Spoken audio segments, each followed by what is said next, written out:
नमस्कार, good morning, सुप्रभात। मैं हृदय मिश्रा आप सभी का स्वागत करता हूं। कैसे हैं आप सभी लोग? आई होप आप सभी लोग अच्छे होंगे और अपनी पढ़ाई को बहुत ही बेहतर ढंग से कर रहे होंगे। आइए आज की क्लास हम लोग स्टार्ट करते हैं। लेकिन कल हमने आपसे जो प्रश्न पूछा था आप लोगों ने उसका उत्तर नहीं दिया था। जब तक आप लोग सही प्रश्नों का उत्तर नहीं देंगे तब तक मैं उसका आंसर नहीं बताऊंगा।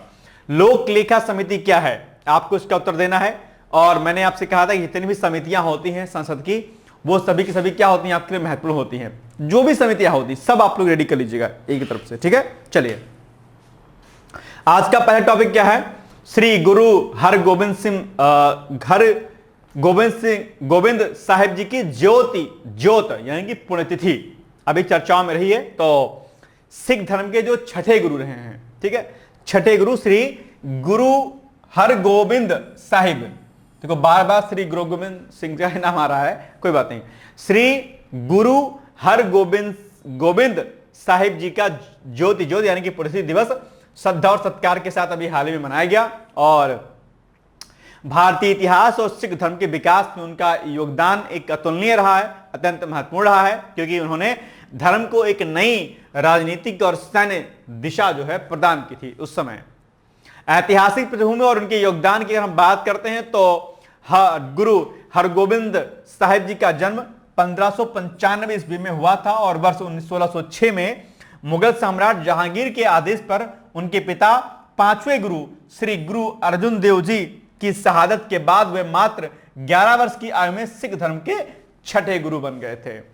पांचवें गुरु इनके पिता थे श्री गुरु अर्जुन देव जी, ठीक है। और उनकी शहादत हो गई थी। शहादत होने के बाद मात्र 11 वर्ष की आयु में जो है सिख धर्म के वो छठे गुरु बन गए थे। कौन? आपके श्री गुरु हरगोबिंद सिंह साहिब जी। याद रहेगा। चलिए मीरी और पीरी की अवधारणा यानी कॉन्सेप्ट ऑफ मीरी एंड पीरी आपके लिए इंपॉर्टेंट भी है आपके एग्जाम के लिए, इसको नोट कर लीजिएगा।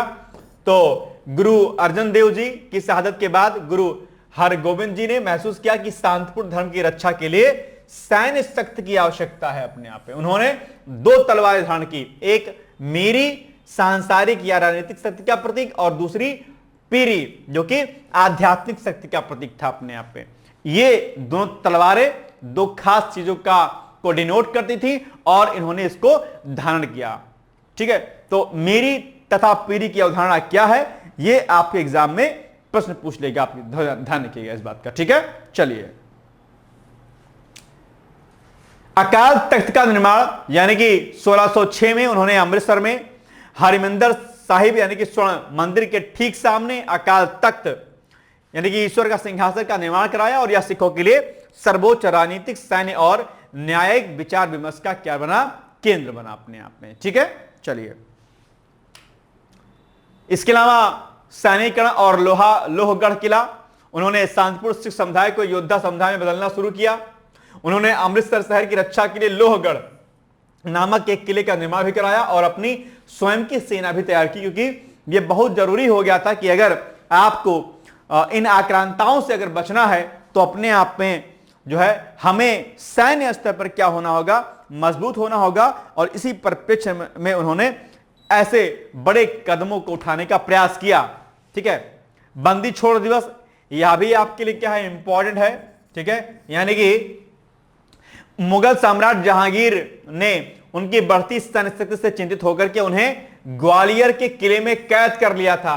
जब उन्हें रिहा किया गया तो उन्होंने अपने साथ कैद 52 जो निर्देश हिंदू राजा थे उनको भी अपनी युक्ति से मुक्त कराया।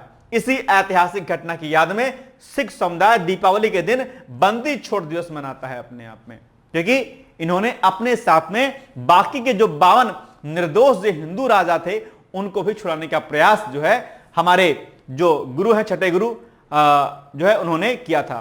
तो ये एक बड़ी बात रही है। और आप जानते होंगे सिख समुदाय का, सिख धर्म का योगदान हमारे देश की प्रगति, हमारे देश के उत्थान और हमारे देश को स्वतंत्रता दिलाने में बहुत बड़ा रहा है, ठीक है। चलिए ज्योत मुगलों यानी कि जहांगीर और शाहजहां की सेनाओं के खिलाफ कई रक्षात्मक युद्ध जीतने के बाद उन्होंने अपने जीवन का अंतिम समय पंजाब के रूपनगर जिले में स्थित कीरतपुर साहिब में बताया। यहीं पर 1644 ईस्वी में वह ज्योति समा गए यानी कि ब्रह्मलीन हो गए और उनके पोते गुरु हर राय जी 7वें जो है गुरु बन गए।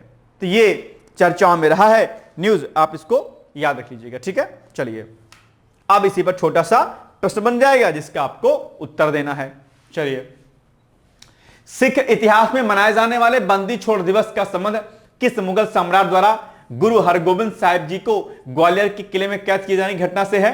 तो अकबर, जहांगीर, शाहजहां या फिर औरंगजेब? तो अभी हमने बताया जहांगीर चर्चाओं में रहे, तो Jahangir is the right answer, है ना। बी ऑप्शन हो जाएगा आपका सही विकल्प, ठीक है। चलिए, संसद में प्रमुख वित्तीय और कॉर्पोरेट विधेयक 2026-27, अभी कई सारे कॉर्पोरेट विधेयक पर चर्चा इसमें हुई है, ठीक है। तो आगामी वित्तीय वर्ष यानी कि अब तो वो चला गया, निकल गया, इसमें सरकार ने कई सारे बिल पेश करने के बाद कही थी जिसमें वित्त विधेयक का प्राथमिक उद्देश्य, ठीक है, जो ये आपका वित्त विधेयक है 2026-27, फाइनेंस बिल 2026-27, ठीक है, इसके लिए केंद्र सरकार के वित्तीय प्रस्तावों को कानूनी रूप से लागू करना है। अल्टीमेटली इसको प्रस्ताव पेश किया गया है, ठीक है। इसके अलावा कॉर्पोरेट कानून संशोधन विधेयक 2026 लोकसभा में वित्त मंत्री द्वारा पेश किए जाने वाले इस प्रस्तावित विधेयक का उद्देश्य भारत में ईज ऑफ डूइंग बिजनेस को और बेहतर बनाना है। ये शायद पेश हो चुका है अपने यहाँ पे, है ना। और ये दरअसल मुख्य महत्वपूर्ण कॉर्पोरेट कानूनों में संशोधन करने का प्रस्ताव रखेगा, जिसमें आपका कंपनी अधिनियम 2013 रहेगा, इसको डिटेल से आप पढ़ लीजिएगा। इसके अलावा सीमित देयता भागीदारी अधिनियम 2008 रहेगा इसमें, ठीक है। और इसके अलावा एक विधेयक रहेगा आपका नेक्स्ट जो है रहेगा वो दिवाला और दिवालियापन संहिता विधेयक, ठीक है।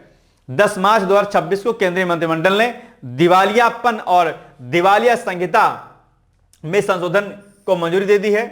और आईबीसी को मूल रूप से 2016 में लागू किया गया था ताकि कॉर्पोरेट घरानों, साझेदारी फर्मों और व्यक्तियों के दिवालिया होने की स्थिति में समयबद्ध तरीके से समाधान निकालना जा सके। और इस नए संशोधन का उद्देश्य क्या रहेगा? दिवालियापन की प्रक्रिया को अधिक पारदर्शी, तेज और प्रभावी बनाना है। जो भी बिल्स वगैरह होते हैं जो भी, ठीक है, इसके लिए आप एक काम कीजिएगा, एक साइट है जिसको बोलते हैं पीआरएस। इस वेबसाइट के माध्यम से आप सभी विधेयकों आदि को पढ़ सकते हैं डिटेल्स में, ठीक है। चलिए, इसका उत्तर बताइए। ये सारे जो कॉर्पोरेट हमारे विधेयक हैं इनको एक करके आप पढ़ लीजिएगा अलग से, मैंने इसमें बहुत डिटेल्स में मैं आपको नहीं समझा रहा हूं आज। प्रस्तावित कॉर्पोरेट कानून संशोधन विधेयक 2026 के तहत मुख्य रूप से किन 2 अधिनियमों में संशोधन किए जाने का प्रस्ताव किया गया है? तो भारतीय अनुबंध अधिनियम 1872 और कंपनी अधिनियम 2013, या फिर सीमित देयता भागीदारी अधिनियम 2008 और कंपनी अधिनियम 2013, या फिर भारतीय रिजर्व बैंक अधिनियम 1934 और बैंकिंग विनियमन अधिनियम 1949, या फिर प्रतिभूति अनुबंध अधिनियम 1956 और सीमित देयता भागीदारी अधिनियम 2008। क्या हो जाएगा इसका एग्जैक्टली उत्तर? मुझे इसका उत्तर प्लीज बताने का प्रयास आप कीजिए, ठीक है। Please give me your answers. क्या हो जाएगा उसका उत्तर? इसका उत्तर बी वाला होगा क्या? सोचो और फिर बताओ मुझे, ठीक है। बिल्कुल सही बात है, B is the right answer, यानी कि ये जो आप देख पा रहे होंगे, ठीक है, ये वाला। चलिए नेक्स्ट, शहीद दिवस आप जानते होंगे 23 मार्च शहीद दिवस मनाया जाता है, ठीक है। इसमें आपकी जो है लाला लाजपत राय की मृत्यु का होना, साइमन कमीशन के विरोध में, उसके बाद असेंबली में बम फेंकने की घटना, ये सब कोरिलेट करते हुए फिर शहीद दिवस पर आती है अपने आप में अंतिम तौर पर, है ना। इसके पीछे क्या कहानी रही है डेफिनेटली आप लोग जानते होंगे, लेकिन एक बार रिवाइज करने के लिए हम यहां पर कुछ पॉइंट्स को देख लेंगे। तो 23 मार्च को शहीद दिवस के रूप में मनाया जाता है। हालांकि कई जगहों पर जो आपका 30 जनवरी होता है उसको भी महात्मा गांधी के पुण्यतिथि के अवसर पर भी शहीद दिवस के रूप में मनाते हैं, लेकिन अल्टीमेटली जो रियल जो शहीद दिवस है वो 23 मार्च को मनाया जाता है, ठीक है। इसमें यह दिन दरअसल भारतीय स्वतंत्रता संग्राम के 3 महान क्रांतिकारियों, कौन कौन से? एक आपके भगत सिंह, ठीक है, फिर राजगुरु जी और सुखदेव के सर्वोच्च बलिदान को सच्ची श्रद्धांजलि अर्पित करने के दरअसल शहीद दिवस के रूप में हम लोग मनाते हैं, ठीक है। चलिए, ऐतिहासिक पृष्ठभूमि आप सभी लोग जानते होंगे। आप जानते होंगे कि भारत में संवैधानिक सुधारों का अध्ययन करने के लिए दरअसल साइमन कमीशन आया हुआ था।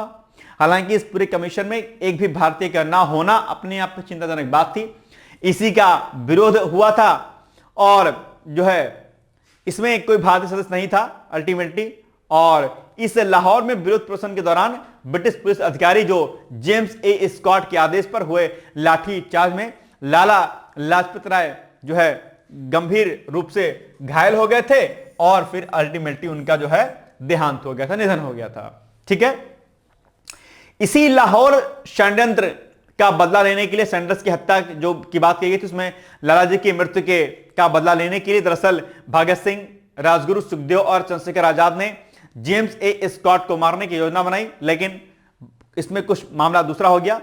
17 दिसंबर 1928 को पहचान में गलती होने के कारण उन्होंने जॉन पी सैंडर्स नामक एक अन्य पुलिस अधिकारी की गोली मारकर हत्या कर दी। और इसके अलावा फिर केंद्रीय विधानसभा में बम फेंकना। 8 अप्रैल 1929 को भगत सिंह बटुकेश्वर दत्त ने दिल्ली स्थित केंद्रीय विधानसभा में खाली बेंचों पर बम फेंके। उनका उद्देश्य किसी की जान लेना नहीं था, बल्कि बहरों को सुनाना और ब्रिटिश सरकार के दमनकारी पब्लिक सेफ्टी बिल, ठीक है, और ट्रेड डिस्प्यूट बिल का विरोध करना था। बम फेंकने के बाद उन्होंने भागने के बजाय स्वेच्छा से गिरफ्तारी दे दी और इंकलाब जिंदाबाद की नारे लगाए। और बाद में आप जानते होंगे कि लाहौर षड्यंत्र और फांसी का केस क्या रहा। सैंडर्स की हत्या और असेंबली बम कांड के बाद इन क्रांतिकारियों पर लाहौर षड्यंत्र के तहत के मुकदमा चलाया गया। अदालत ने भगत सिंह, राजगुरु और सुखदेव को फांसी की सजा सुनाई। फांसी की मुकर्रर तारीख 24 मार्च 1931 थी, लेकिन ब्रिटिश सरकार ने जन आक्रोश के हट के डर से नियमों को तोड़ते हुए एक दिन पहले यानी कि 23 मार्च 1931 की शाम को ही लाहौर सेंट्रल जेल में तीनों क्रांतिकारियों को गुपचुप तरीके से क्या कर दिया, फांसी दे दिया। देश की आजादी सिर्फ जो है कुछ अहिंसा के पथ पर चलने पर या धरना प्रदर्शन करने पर, शांति के रास्ते पर चलने से नहीं प्राप्त हुई है, बात हमेशा ध्यान रखिएगा। ठीक है, आजादी प्राप्त हुई है हमारे देश के वीरों के बलिदान के उपलक्ष्य में। ठीक है, यह बात बहुत अहम है। हमारी किताबों में अहिंसा को इतना सर्वोपरि करके बताया गया कि हमारे हाथों को और हमारे जज्बे को अपंग बना दिया इन किताबों ने, इतिहास की किताबों ने। ठीक है, ध्यान रखिएगा, देश की आजादी खून के धब्बों से सनी हुई है अपने आप में, और इसमें न जाने कितने हमारे युवाओं और न जाने कितने महिलाओं और किसानों के बलिदानों का यह परिणाम रहा है कि 1947 में हमें आजादी मिली। ये बात हमेशा ध्यान रखिएगा, लेकिन इतिहास के पन्नों में हमें कुछ अलग बताया गया। खैर, वो अलग बात है, अलग चर्चा का विषय है। और विडंबना देखिए कि इन्हीं क्रांतिकारियों को जो हंसते हंसते फांसी के पंथे पर झूल गए, उन्हीं को जो है हमारे कुछ एक फेमस राइटर हैं, उन्होंने इन क्रांतिकारियों को क्रांतिकारी आतंकवादी की संज्ञा दी थी। अब आप सोचें कि देश के इतिहास के पन्नों ने हमें कितना बरगलाने का प्रयास किया, और जब हम आप इस पे बोलते हैं तो गलती हो जाती है ना। क्या कहता है, चलिए। शहादत के समय भगत सिंह की आयु जो है मात्र 23 वर्ष की थी। जिस उम्र में आप झुंझुना जो है बजाते हैं, जिस उम्र में आपको यह नहीं पता होता कि हमें क्या करना है, ठीक है, किस जॉब की तैयारी करनी है, क्या नहीं करना है, जिस उम्र में आप जो है अपने अनुसार कोई कार्य नहीं करते हैं, उस उम्र में, आपसे कम उम्र में हमारे देश के क्रांतिकारियों ने, देश के युवाओं ने हंसते हंसते देश की स्वतंत्रता के लिए अपने प्राणों की आहुति चढ़ा दी। कम से कम उनका सम्मान करते हुए हमें अच्छा कार्य करने का प्रयास हमेशा करना चाहिए। ठीक है, जो मटरगश्ती आप लोग करते हैं, इसके लिए भगत सिंह जैसे लोगों ने फांसी नहीं चढ़ी थी कि देश का बंटाधार कर दे, है ना, देश को आगे ले जाने के लिए प्रयास करें, ये है। खैर, उसके बाद जो है फिर कई सारे पॉइंट इसमें लिखे हैं, HRA की स्थापना, HSRA की स्थापना, ये सब आप लोग इतिहास की किताब में पढ़ते होंगे, इसको एक बार आप हमसे पढ़ लीजिएगा। ठीक है, चलिए अब आप बताइए इसका उत्तर क्या हो जाएगा। 23 मार्च 1931 को भगत सिंह, राजगुरु और सुखदेव को किस मामले में उनकी भूमिका के लिए फांसी दी गई थी? तो काकोरी ट्रेन डकैती केस में, अलीपुर बम षड्यंत्र केस में, या फिर मेरठ षड्यंत्र केस में, या फिर लाहौर षड्यंत्र केस में किस में दी गई थी फांसी? तो आसान सी बात है कि ऑप्शन नंबर डी हो जाएगा, लाहौर षड्यंत्र केस को लेकर के ही इनको फांसी दी गई थी। ठीक है, option number D is the right answer. चलिए, विश्व मौसम विज्ञान दिवस, वर्ल्ड मेट्रोलॉजिकल डे की अगर मैं बात करता हूं तो दरअसल इसको 23 मार्च को मनाया जाता है, विश्व मौसम विज्ञान दिवस मनाया जाता है। ठीक है, यह दिवस मौसम और जलवायु और जल संसाधनों के महत्व के प्रति जन जागरूकता और बढ़ाने और प्राकृतिक आपदाएं जो नेचुरल जो डिजास्टर्स होते हैं उससे बचाव के लिए पूर्व चेतावनी प्रणाली यानी कि अर्ली वार्निंग सिस्टम को सुदृढ़ करने के उद्देश्य से मनाया जाता है। आप जानते होंगे कि अपने आप में मौसम की बढ़ती हुई गतिविधियों के कारण हमारे फसलों को नुकसान होता है, फायदा होता है, कई प्रकार की चीजें होती हैं। तो अर्ली या जो प्राकृतिक आपदाएं होती हैं उन प्राकृतिक आपदाओं के लिए वेदर फोरकास्टिंग जो की जाती है अपने आप में बड़ी उपयोगी साबित होती है। तो इन्हीं सब चीजों को अवेयरनेस के लिए दरअसल विश्व मौसम विज्ञान दिवस मनाया जाता है प्रतिवर्ष 23 मार्च को। ठीक है, इसके अलावा यह दिवस दरअसल विश्व मौसम विज्ञान संगठन यानी कि वर्ल्ड मेट्रोलॉजिकल ऑर्गेनाइजेशन WMO की स्थापना के उपलक्ष्य में मनाया जाता है। 23 मार्च 1950 को वर्ल्ड मेट्रोलॉजिकल ऑर्गेनाइजेशन यानी कि WMO कन्वेंशन लागू हुआ था, जिसके बाद यह संयुक्त राष्ट्र यानी कि यूनाइटेड नेशन की एक विशेष एजेंसी बन गया। और यहां से प्रश्न आपके एग्जाम में खूब बनते हैं। अगर हम इस वर्ष के थीम की बात कर लेते हैं तो थीम क्या है? इस वर्ष का जो थीम है, विषय है, वह है आज का अवलोकन, कल की सुरक्षा। ठीक है, observing today and protecting tomorrow. यह विषय इस बात पर भी प्रकाश डालता है कि भविष्य की पीढ़ियों को सुरक्षित रखने के लिए आज मौसम और जलवायु का सटीक डेटा एकत्रित करना कितना महत्वपूर्ण हो जाता है। आज हम मौसम के बारे में सटीक जानकारी रखेंगे तो फ्यूचर के बारे में सोच पाएंगे बेहतर। तो ये इस बात की क्या थीम है, इसको आपको क्या करना है, याद रखना है। ठीक है, बाकी वर्ल्ड मेट्रोलॉजिकल ऑर्गेनाइजेशन के बारे में और Indian meteorological organisation IMO, WMO और IMO दोनों के बारे में प्रश्न बनता है आपके एग्जाम में। ठीक है, चलिए, WMO यानी कि वर्ल्ड मेट्रोलॉजिकल की वर्तमान महासचिव कौन है? प्रोफेसर सेलेस्टे साउलो ने इस अवसर पर कहा है कि प्रत्येक पूर्वानुमान पीछे लाखों अवलोकन होते हैं। ज्ञातव्य हो कि अर्जेंटीना की सेलेस्टे साउलो वर्ष 2024 में पदभार ग्रहण करने के बाद WMO की पहली महिला और पहली दक्षिण अमेरिकी महासचिव बनी है। ठीक है, तो इनका नाम भी आपको याद रखना है। चलिए, बाकी इस दिवस का अपना एक अलग महत्व होता है। आपदा प्रबंधन में हम जानते हैं कि हम किस प्रकार से वेदर फोरकास्टिंग के माध्यम से हम आपदाओं पर नियंत्रण प्राप्त करते हैं।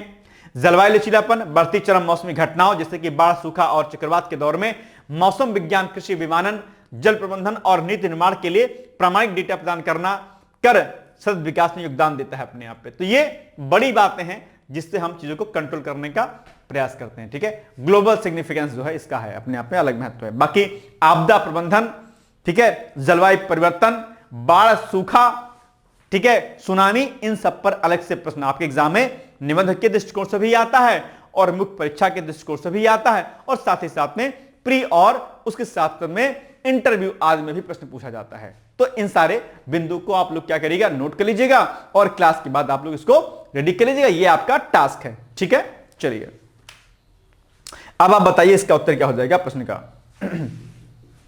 विश्व मौसम विज्ञान दिवस के संदर्भ में निम्नलिखित कथनों पर विचार कीजिए। पहला कथन क्या है? यह दिवस प्रतिवर्ष 23 मार्च को संयुक्त राष्ट्र पर्यावरण कार्यक्रम की स्थापना के उपलक्ष्य में मनाया जाता है। ठीक है, वर्ष 2026 के लिए इस दिवस का विषय क्या है? आज का अवलोकन और कल की सुरक्षा रखा गया है। अब आप बताइए कि उपरोक्त कथनों में से जो है कौन सा विकल्प यहां पर सही हो जाएगा। बहुत आसान सा उत्तर है, कोई कठिन काम नहीं है।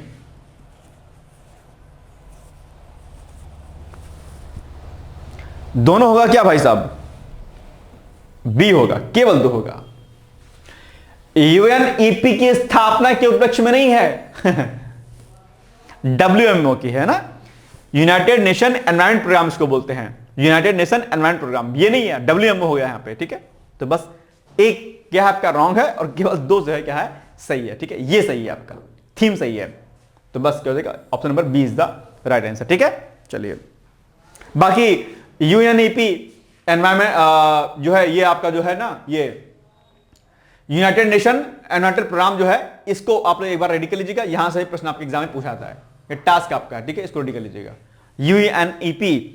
UNEP हो गया, यूनेस्को हो गया, यूनिसेफ हो गया, WHO हो गया, WMO हो गया, इन पर सब पर खूब प्रश्न पूछा जाता है। IMF हो गया, ये जो बड़ी अंतरराष्ट्रीय संगठन जो हैं आपके एग्जाम के लिए बहुत आवश्यक है। ठीक है, इनको एक एक करके रेडी कर लीजिएगा। इनके अध्यक्ष कौन है, इनका मुख्यालय कहां पर है, ठीक है, इनकी स्थापना किस वर्ष की गई थी, तो ये सब आप एक बार पढ़ लीजिएगा अच्छी तरीके से। ठीक है, चलिए,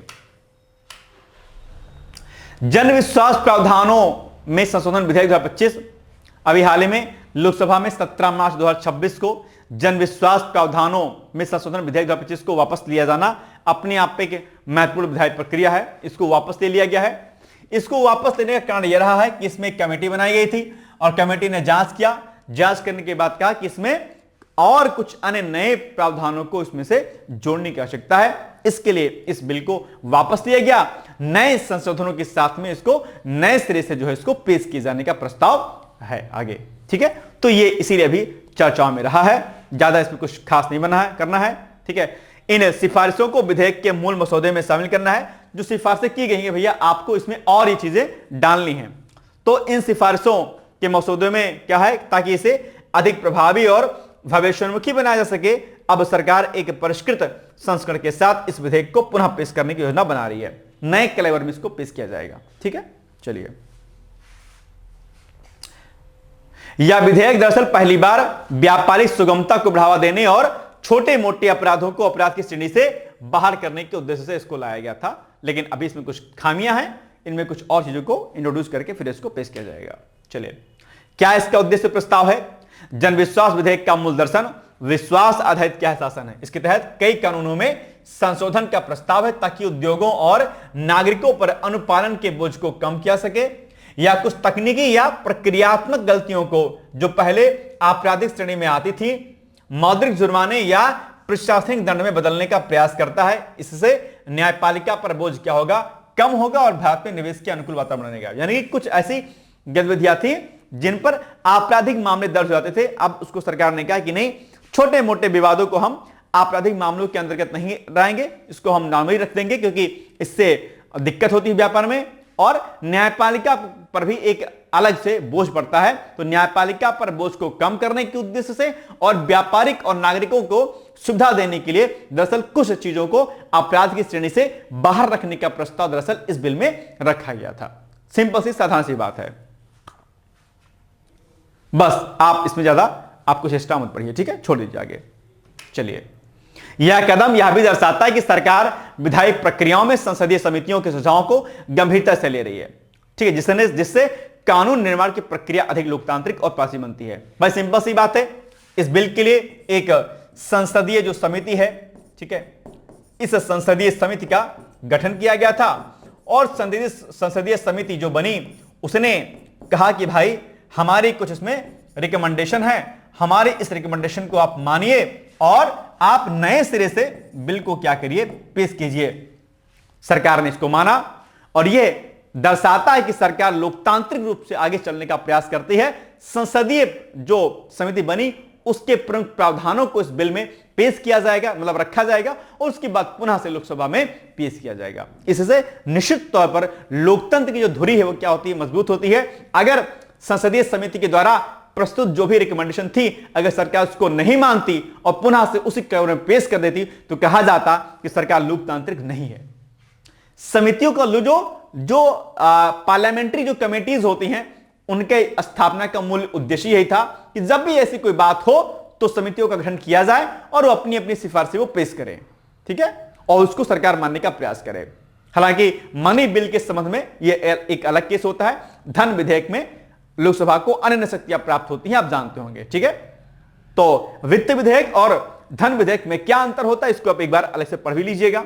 धन विधेयक, मनी बिल बहुत बहुत ज्यादा इंपॉर्टेंट है आपके लिए। ठीक है, धन विधेयक और दूसरा क्या है आपका वित्त विधेयक, फाइनेंस बिल, वित्त विधेयक, ये बहुत महत्वपूर्ण है। आप लोग इसको प्लीज अच्छे से पढ़ने का प्रयास कीजिएगा।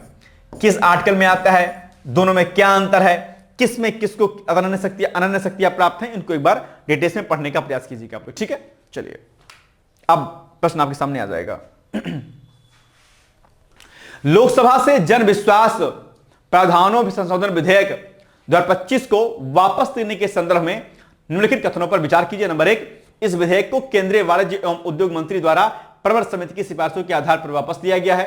ठीक है, अब प्रवर समिति जानते हैं आप लोग, इंपॉर्टेंट होते ही है। प्रवर समिति, लोक लेखा समिति, ठीक है, तरह समितियां, सब कई समितियां होती हैं। इस विधेयक का प्राथमिक उद्देश्य विश्वास आधारित शासन को बढ़ावा देना और व्यवसाय सुगमता में सुधार करना था। तीसरा, संसदीय नियमों के अनुसार किसी मौजूदा कानून को केवल सदन की अनुमति से वापस लेकर रद्द किया सकता है। क्या हो जाएगा इसका, तो बताओ। ये भी आसानी है, कोई कठिन नहीं है जो आप ना बता पाओ। सी का मतलब क्या हो जाएगा, 1 और 2, ये नहीं है, ठीक है। 1 और 2 क्या है अपने आप में सही है, देख करके लग रहा है कि गलत है, आसान सा। तो first and second is the right answer, ठीक है, मतलब कि विकल्प सी। भारतीय प्रौद्योगिकी संस्थान गुवाहाटी के शोधकर्ताओं द्वारा विकसित एक नवीन द्विकार्यात्मक सामग्री, ये क्या है भाई साहब, तो आईआईटी गुवाहाटी चर्चाओं में अक्सर रहता है। यहां के रिसर्चर्स ने मार्च 2026 में एक ऐसी सामग्री विकसित की है जो न केवल ऊर्जा संकट, ठीक है, बल्कि जल संकट का भी एक साथ समाधान प्रदान करती है। यानी कि जो हमारे वाटर क्राइसिस है अपने आप में, जल संकट और ऊर्जा संकट है, उसका समाधान प्राप्त करती है। यह द्विकार्यात्मक मतलब 2 कार्य करती है, यह द्विकार्यात्मक सामग्री, ठीक है।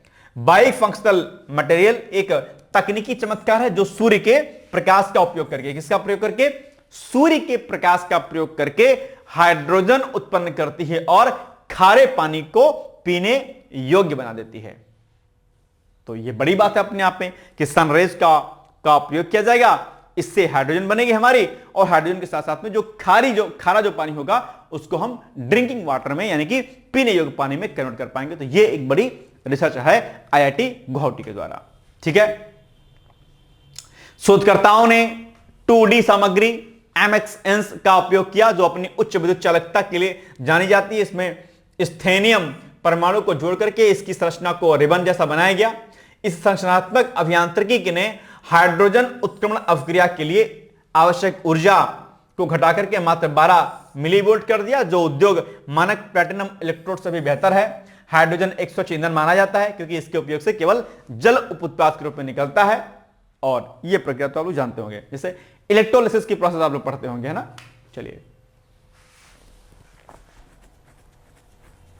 सौर विलवणीकरण और जेनस इवेपोरेटर, यानी कि इस सामग्री को एक जेनस इवेपोरेटर नामक तैरते हुए उपकरण में लगाया गया। इसकी खासियत यह है कि यह पूरे जल निकाय के बजाय केवल जल की ऊपरी सतह को गर्म करता है, जिससे वाष्पीकरण की दर 3.2 किलोग्राम पर मीटर स्क्वायर पर घंटा तक पहुंच जाती है। यह उपकरण खारे पानी में 5 दिनों तक बिना किसी लवण जमाव के निरंतर कार्य करने में सफल रहा। इसकी नमक अवरोधी प्रकृति से व्यावसायिक उपयोग के लिए अत्यंत प्रभावी बनाती है अपने आप में, ठीक है।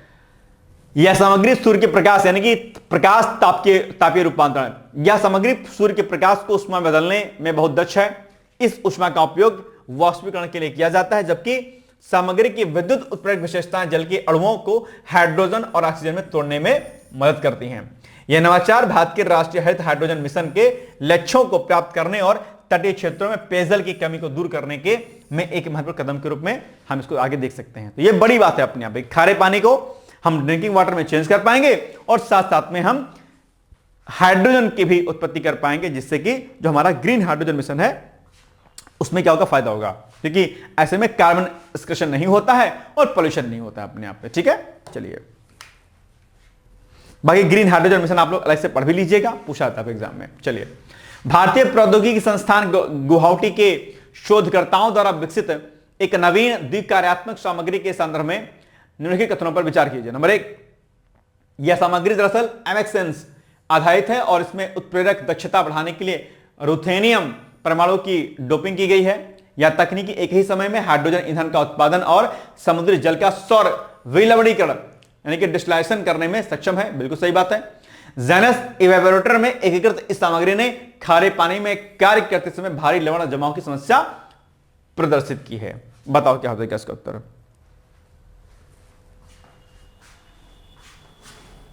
आसान है भाई साहब, है ना, कोई कठिन नहीं है। बी यानी कि आपका 1 और 2 दोनों हो जाएगा, तीसरा वाला आपका उत्तर नहीं होगा, है ना, ठीक है, यह रॉन्ग है। ये भारी लवण जमाव की समस्या प्रदर्शित की, ऐसा तो नहीं था, बस रॉन्ग हो जाएगा ये। बी यानी 1 और 2।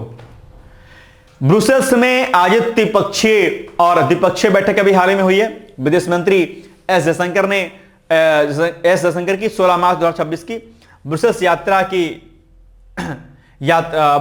भारत की यूरोप के साथ बढ़ती सक्रियता का प्रमाण है। इस यात्रा के दौरान बेल्जियम और साइप्रस के विदेश मंत्रियों के साथ हुई चर्चाएं भारत की वैश्विक कूटनीतिक प्राथमिकताओं को क्या करती हैं, रेखांकित करने का प्रयास करती हैं। इसके अलावा भारत बेल्जियम रणनीतिक पहल की अगर हम बात करते हैं तो बेल्जियम के विदेश मंत्री मैक्सिम प्रोवोट के साथ बैठक में दोनों देशों ने अपने संबंधों को नए स्तर पर ले जाने का निर्णय लिया और इसके लिए एक आधिकारिक रणनीतिक संवाद यानी कि स्ट्रैटेजिक डायलॉग तंत्र शुरू करने की बात कही है। ठीक है, या शुरू किया गया इसको। ये इससे क्या होगा, ये दरअसल पारंपरिक व्यापार और निवेश पर केंद्रित होगा, बल्कि सेमीकंडक्टर, नवाचार, स्वास्थ्य जैसे भविष्य के क्षेत्रों में तकनीकी सहयोग को भी संचित करेगा। बेल्जियम जो यूरोपीय संघ का मुख्यालय है अपने आप में, ध्यान रखिएगा, भारत के लिए यूरोप में एक महत्वपूर्ण लॉजिस्टिक्स और व्यापारिक केंद्र के रूप में कार्य करता है। तो बेल्जियम की महत्ता अपने आप में बड़ी जरूरी है भारत के लिए। साइप्रस की अध्यक्षता और भारत यूरोपीय संघ के संबंध की अगर हम बात करते हैं, ठीक है, अगर इस पॉइंट ऑफ व्यू से, तो विदेश मंत्री कांस्टेनिनोस कोम्बोस के साथ वार्ता महत्वपूर्ण थी, क्योंकि साइप्रस वर्तमान में यूरोपीय संघ परिषद की यूहणन अध्यक्षता, रोटेटिंग प्रेसिडेंसी संभाल रहा है अपने आप में। तो ये कई मामलों में साइप्रस भी हमारे लिए हो जाता है इंपॉर्टेंट। ठीक है, और आप जानते हो कि साइप्रस ऑलरेडी एक दीर्घकालिक मित्र के रूप में हमारा एक प्रमुख व्यापारिक दोस्त रहा है, जो यूरोपीय संघ के भीतर भारत के हितों के का हमेशा से समर्थन करता आया है। साइप्रस के राष्ट्रपति निकोस क्रिस्टोडुलाइड्स की आगामी भारत यात्रा इस साझेदारी को और अधिक रणनीतिक गहराई प्रदान करेगी। तो अब साइप्रस के राष्ट्रपति का नाम भी आपको क्या करना है, याद रखना है। ठीक है, चलिए, बाकी कई बड़े स्तर पर बातचीत इसमें की गई है और मंत्रियों ने दक्षिण पूर्व एशिया के बजाय पश्चिम एशिया, मिडिल ईस्ट की बदलती और चुनौतीपूर्ण परिस्थितियों पर गंभीर विचार विमर्श किया। सभी नेताओं ने इस बात पर सहमति जताई कि संघर्षों को कम करने और स्थिरता लाने के लिए कूटनीतिक तथा समाज एकमात्र क्या है, रास्ता है अपने आप पे। आप जानते हो कि मिडिल ईस्ट में किस प्रकार की गतिविधियां चली रही हैं, किसी से छिपा नहीं है, और युद्ध कोई समाधान नहीं होता किसी भी राष्ट्र के लिए, है ना। चलिए, अल्टीमेटली यह यात्रा दरअसल सेमीकंडक्टर और स्वास्थ्य प्रौद्योगिकी जैसे महत्वपूर्ण क्षेत्रों में भारत की आत्मनिर्भरता को वैश्विक आपूर्ति श्रृंखलाओं के साथ जोड़ने का प्रयास का हिस्सा है और भारत यूरोपीय संघ मुक्त व्यापार समझौते की दिशा में भी इन बैठकों का एक सकारात्मक कदम है, इसको हम देख सकते हैं। तो लगातार सरकार जो है यूरोपीय संघीय देशों से लगातार अपने संबंधों को मजबूत कर रही है और देश के विकास में आगे बढ़ने का प्रयास कर रही है। चलिए, अब इसका उत्तर आप लोग बताइए, खुद से पढ़िए और इसका उत्तर मुझे देने का प्रयास कीजिए कि इसका उत्तर क्या हो जाएगा। चलो पढ़ो और मैं बताओ इसका उत्तर। बहुत आसान है, कोई कठिन नहीं है ना कि आप ना बता पाओ। Very easy, very very easy. क्या हो जाएगा इसका उत्तर? डी मतलब 1 और 2, ये नहीं सही है, ठीक है, और ये दोनों सही है। चलिए, सिलचर में 23,525 करोड़ की परियोजनाओं का शुभारंभ अभी हाल ही में किया गया है। ये भी एक बड़ी बात है अपने आप में, है ना। चलिए देखते हैं इसको हम लोग। पीएम मोदी द्वारा 14 मार्च 2026 को सिलचर में 23,525 करोड़ की परियोजनाओं का शुभारंभ असम की बराक घाटी के इतिहास में एक मील का पत्थर है। यह निवेश केवल बुनियादी ढांचे तक सीमित नहीं है, बल्कि यह पूर्वोत्तर भारत के सामाजिक आर्थिक ढांचे को बदलने की एक जो है व्यापक क्या है, योजना है। रणनीतिक लॉजिस्टिक्स हब यानी कि शिलांग सिलचर उच्च गति गलियारा परियोजना, जिसकी लागत लगभग 24,000 करोड़ रुपए है, सिलचर को मिजोरम, मणिपुर और त्रिपुरा जैसे राज्यों के लिए एक प्रमुख व्यापारिक केंद्र बना देगी अपने आप में। तो यह भी चर्चाओं में रहा है, ध्यान रखिएगा। यह गलियारा एक्ट ईस्ट नीति के तहत भारत को दक्षिण पूर्वी एशियाई बाजारों जैसे कि म्यांमार और थाईलैंड से जोड़ने में एक महत्वपूर्ण कड़ी साबित होगा और इसके अलावा शिक्षा और कृषि का एकीकरण होगा, यानी कि पाथरकांडी में नए कृषि महाविद्यालय का स्थापना भी एक बड़े दूरदर्शी कदम के रूप में हम देख सकते हैं। इसके अलावा यह संस्थान न केवल पारंपरिक कृषि अनुसंधान पर ध्यान केंद्रित करेगा, बल्कि यह क्षेत्र के युवाओं के बीच एग्री स्टार्टअप्स को बढ़ावा देने के लिए एक इंक्यूबेशन सेंटर के रूप में भी कार्य करेगा। तो ये एक बड़ी बात है जो आपको ध्यान रखनी है यहाँ पे, ठीक है। चलिए, और कई सारी बातें यहां पर रखी गई हैं सिलचर में, ठीक है। और बुनियादी ढांचा, और अगर हम इलेक्ट्रिफिकेशन की बात करें तो सिलचर शहर में नए फ्लाईओवर का निर्माण यातायात की भीड़ को कम करेगा। इसके अलावा असम के रेलवे नेटवर्क के 2500 किलोमीटर से अधिक हिस्से का 100% विद्युतीकरण पर्यावरण के अनुकूल और तीव्र रेल परिवहन सुनिश्चित करेगा अपने आप पे, ठीक है। तो ये बड़ी बात है। चलिए अब इसी पर आ जाएगा प्रश्न। बाकी सीमावर्ती विकास भी किया जाएगा। आप जानते होंगे वाइब्रेंट विलेज प्रोग्राम चलाया जा रहा है, जिसके अंतर्गत जो सीमावर्ती जो हमारे गांव होते हैं उनके विकास के लिए लगातार सरकार काम कर रही होती है, ठीक है, उनको विकास के मुख्य धारा के साथ जोड़ने के लिए, ठीक है। चलिए अब आप बताइए इसका उत्तर क्या हो जाएगा। पीएम मोदी द्वारा असम के सिलचर में घोषित विकास परियोजनाओं के संदर्भ में निम्नलिखित कथनों पर विचार कीजिए। ध्यान रखिएगा, जब भी पीएम मोदी किसी भी राज्य में किसी भी जगह पर कई सारी विकासात्मक परियोजनाओं को लॉन्च करते हैं तो उनमें से कौन कौन सी योजनाएं रही हैं जिनका उद्घाटन किया गया है या जिनकी आधारशिला रखी गई है, वो प्रश्न पूछा जाता है अक्सर आपके एग्जाम में, ठीक है। तो आपको बताना है पहला कथन क्या है। एक, शिलांग सिलचर उच्च गति गलियारा परियोजना का मुख्य उद्देश्य बराक घाटी को पूर्वोत्तर के लॉजिस्टिक्स हब के रूप में विकसित करना है। बी मतलब दूसरा, असम के पाथरकांडी में एक नया कृषि महाविद्यालय स्थापित करने का प्रस्ताव है। वाइब्रेंट विलेज कार्यक्रम का विस्तार असम के कछार जिले तक किया जाएगा। अब बताओ कौन सा विकल्प इसमें से सही हो जाएगा, सोचो। बहुत कठिन नहीं है, आसान है ना। बी मतलब ये आपका 1, 2 और 3 सही है, यानी कि एक पहला भी सही है, दूसरा भी सही है और तीसरा भी सही है, ठीक है। चलिए अब आज आपके छोटा सा प्रश्न है, ये आज का हमारा कैनवस हो गया, वाइंड अप हो गया। आज का हमारा प्रश्न है कि विश्व मौसम विज्ञान संगठन की ऐतिहासिक पृष्ठभूमि और संरचना के संबंध में निम्नलिखित में कौन सा कथन सही नहीं है। इन चारों कथनों में कौन सा कथन सही नहीं है ये आपको बताना है। और बहुत आसान सा प्रश्न है, विश्व मौसम विज्ञान संगठन वर्ल्ड मेट्रोलॉजिकल ऑर्गेनाइजेशन की ऐतिहासिक पृष्ठभूमि और संरचना के संबंध में ये आपको बताना है कौन सा कथन सही नहीं है। रॉन्ग स्टेटमेंट पूछा है आपसे, प्लीज इसका उत्तर मुझे बताने का कष्ट कीजिएगा, ठीक है। बाकी आज आपके लिए प्रश्न है, सिख धर्म के छठे गुरु श्री हरगोबिंद साहिब जी द्वारा मेरी और पीरी की अवधारणा की शुरुआत सिख इतिहास में एक महत्वपूर्ण रणनीतिक मोड़ था।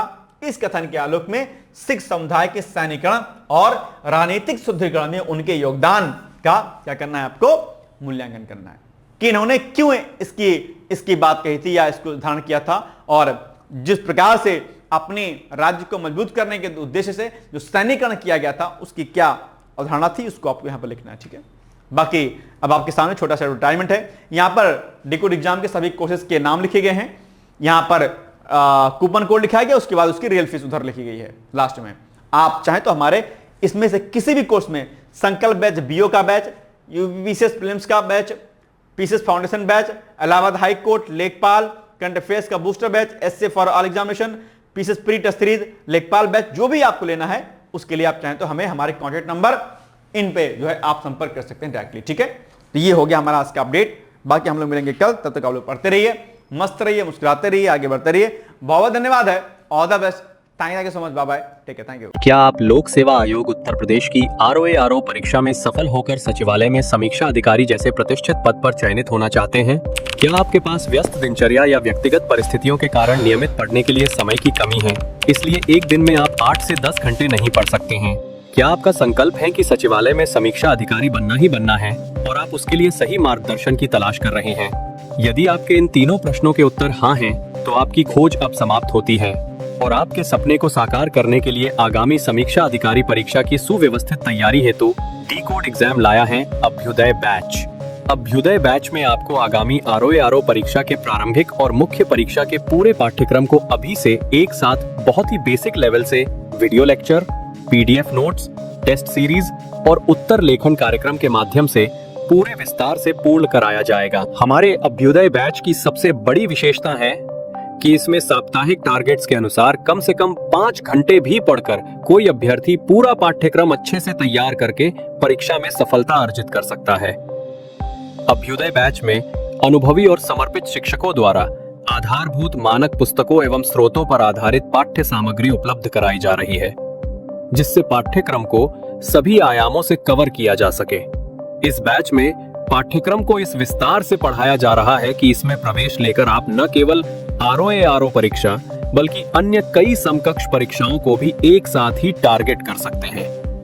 यानी इस परीक्षा के पाठ्यक्रम में सम्मिलित सामान्य अध्ययन, सामान्य ज्ञान, सामान्य हिंदी व्याकरण, रीजनिंग, मैथ, हिंदी आलेखन, निबंध आदि के विस्तृत अध्ययन से आप पूर्ण आत्मविश्वास से किसी भी परीक्षा में सफलता प्राप्त कर सकते हैं। उत्तर प्रदेश की पीसीएस प्रारंभिक परीक्षा में भी इस बैच को पढ़कर सफलता प्राप्त की जा सकती है। इस बैच में निर्धारित लक्ष्य के अनुसार एक सप्ताह में मात्र 18 से 20 वीडियो लेक्चर देखने होते हैं, जो आप प्रतिदिन 4 से 5 घंटे का समय निकालकर आसानी से पढ़कर तैयार कर सकते हैं। ये बैच ऑनलाइन जरूर है, परंतु इस बैच में छात्रों और शिक्षकों के बीच सीधे संवाद के लिए प्रक्रिया निर्धारित है, जिससे अभ्यर्थी अपनी शंकाओं का व्यक्तिगत समाधान प्राप्त कर सकते हैं। आपके संकल्प को सिद्धि तक पहुंचाना ही अभ्युदय बैच की आधारभूत संकल्पना है। हमारा ये आत्मविश्वास संस्थान के 5 वर्षों की कठिन साधना की परिणति है। डीकोड एग्जाम संस्थान अपने 5 वर्षों के सफर में ROARO परीक्षा में 45 से अधिक चयन सुनिश्चित करवाकर एक विश्वसनीय संस्थान के रूप में विख्यात है। इसलिए बिना किसी संशय के पूर्ण विश्वास के साथ आप भी हमसे जुड़कर अपनी सफलता का नया अध्याय लिख सकते हैं। इस बैच से जुड़ने के लिए हमारे संस्थान के नंबर 8604409201 अथवा 9506742546 पर व्हाट्सएप या कॉल करके बैच की पूरी जानकारी प्राप्त की जा सकती है। अभी 500 शुरुआती छात्रों को विशेष छूट भी प्रदान की जा रही है, इसलिए इस अवसर का लाभ उठाने के लिए अतिशीघ्र प्रवेश लेकर अभ्युदय बैच से जुड़े। प्रवेश के लिए अभी संपर्क करें और शुल्क में छूट प्राप्त करें।